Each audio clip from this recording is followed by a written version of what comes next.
দুটি বিয়ে, কিন্তু মাঝের অপূর্ণ প্রেমী গায়িকা হিসেবে বলিউডের মসনদে বসিয়েছিলেন তাকে। স্ত্রী পরিবার ছেড়ে আশার প্রেমে যোগী হয়েছিলেন তিনি। কার কথা বলছি বিস্তারিত থাকছে প্রতিবেদনে। বন্ধুরা, চ্যানেলে নতুন হলে চ্যানেলটি সাবস্ক্রাইব করে রাখতে পারেন ও ভিডিওটি শেয়ার করতে পারেন। মানুষের জীবনে ভালোবাসা আসে অসংখ্যবার, আর প্রতিভার ক্ষেত্রে সেই প্রেম জীবন লাইমলাইটও পেয়ে যায়। বর্ষিয়ান সঙ্গীতশিল্পী আশা ভোঁসলের জীবনেও বহুবার বহু মানুষ মন নিয়ে এসেছেন। প্রথম জীবনে ভালোবেসে গানপাত্রাও ভোঁসলের ভালোবাসায় ভেসে ঘর ছেড়েছিলেন, বিয়ে করে ঘরও করেছিলেন 11 বছর। 1949 থেকে 1960 সাল পর্যন্ত ছিল সেই সম্পর্ক।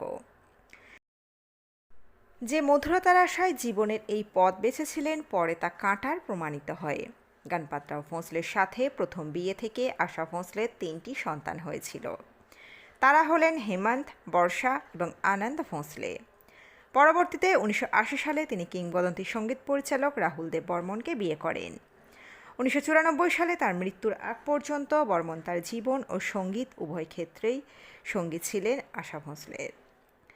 আশা ভোঁসলেকে আজকের অবস্থানে নিয়ে আসার কৃতিত্ব যদি কারো প্রাপ্য হয়, তবে তিনি হলেন ওপি নায়ার। তিনি আশাজির কণ্ঠের বিস্তৃতির পূর্ণ সদ্ব্যবহার করেছিলেন। বেশ কয়েকটি ছবিতে একসঙ্গে কাজ করতে গিয়ে নায়ার ও আশা ভোঁসলে খুব ঘনিষ্ঠ হয়ে ওঠেন, কিন্তু এই প্রেম কাহিনী নায়ারের পতনের কারণ হয়ে দাঁড়ায়। কিন্তু তার মধ্যেকার পর্বে এক প্রেমিক এসেছিলেন, যিনি ওমকার প্রসাদ নায়ার বা ওপি নায়ার নামেই খ্যাত। তিনি হিন্দি সিনেমার মোহাম্মদ আলী হিসাবে পরিচিত ছিলেন। চলচ্চিত্র সঙ্গীতপ্রেমীরা তার প্রতিটি সুরের অনন্য ঝংকারের জন্য মুগ্ধ ছিলেন।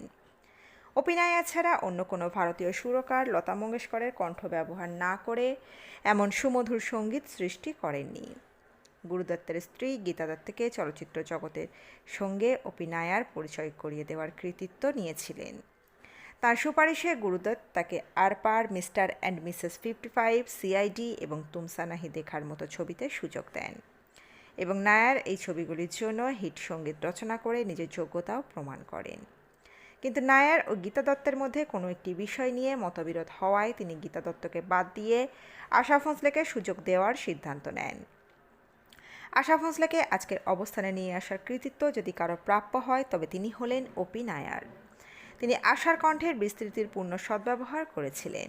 বেশ কয়েকটি ছবিতে একসঙ্গে কাজ করতে গিয়ে নায়ার ও আশা ভোঁসলে খুব ঘনিষ্ঠ হয়ে ওঠেন, কিন্তু এই প্রেম কাহিনী নায়ারের পতনের কারণ হয়ে দাঁড়ায়। নায়ার ও আশা ভোঁসলের প্রেম কাহিনী 1958 থেকে 1972 সাল পর্যন্ত টিকেছিল। 4 সন্তানের বাবা তখনও ছিলেন তিনি, এক বিবাহিত পুরুষ এবং ডিভোর্সি আশা ভোঁসলে। তদানীন্তন বোম্বের অলিগলিতে অবাধে ঘুরে বেড়াতেন দুজনে। সে সময় হিন্দি চলচ্চিত্রে এটি নিঃসন্দেহে একটি চাঞ্চল্যকর ঘটনা ছিল। ওপি নায়ারের সঙ্গে আশা ভোঁসলের প্রেম কাহিনী 14 বছর স্থায়ী হয়েছিল। আশা ভোঁসলে, যিনি একসময় ওপি নায়ারের ক্যাডিলাকে ঘুরে বেড়াতেন, 1972 সালে তার জীবনের এই সঙ্গীত অধ্যায়ের ইতি টানার সিদ্ধান্ত নেন। এরপর আশা ভোঁসলে এবং ওপি নায়ার আর কখনো একসঙ্গে কাজ পর্যন্ত করেননি। কিন্তু তার আগে তারা প্রাণ যায় পার বাঁচান না যায় ছবির জন্য একটি গান রেকর্ড করেছিলেন, যেটি 1973 সালের ফিল্মফেয়ার পুরস্কার জিতেছিল। আশা সেই অনুষ্ঠানে উপস্থিত ছিলেন না। ওপি নায়ার তার হয়ে ট্রফিটি গ্রহণ করেন। বাড়ি ফেরার পথে তিনি চলন্ত গাড়ি থেকে ট্রফিটি রাস্তায় ছুঁড়ে ফেলেন।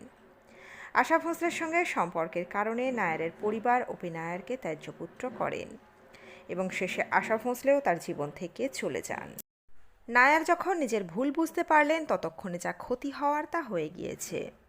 1994 সালে তিনি তার বাড়ি, ব্যাংক অ্যাকাউন্ট ও গাড়ি ছেড়ে দিয়ে এক অচেনা পরিবারের সঙ্গে পেইং গেস্ট হিসেবে থাকতে শুরু করেন।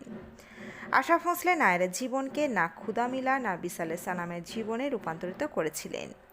ওপি নায়ার যেমন খ্যাতির শিখরে পৌঁছেছিলেন, তেমনি জীবনের শেষ পর্যায়ে বিস্তৃতির অতলে তলিয়ে গিয়েছিলেন।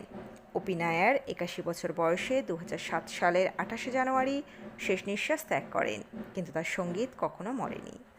এদিকে আবার আশাও চলে গেলেন অমৃতলোকে। সুরসম্রাজ্ঞী এবার অনন্তলোকে থাকবেন, তার গাওয়া হাজার হাজার গান আরও বহু বছর মানুষের মন জিতে চলবে অনন্তকাল ধরে। তো বন্ধুরা, এই প্রতিবেদনে ছিল এতটুকুই। দ্রুত ফিরে আসছি এরকম নতুন প্রতিবেদন নিয়ে।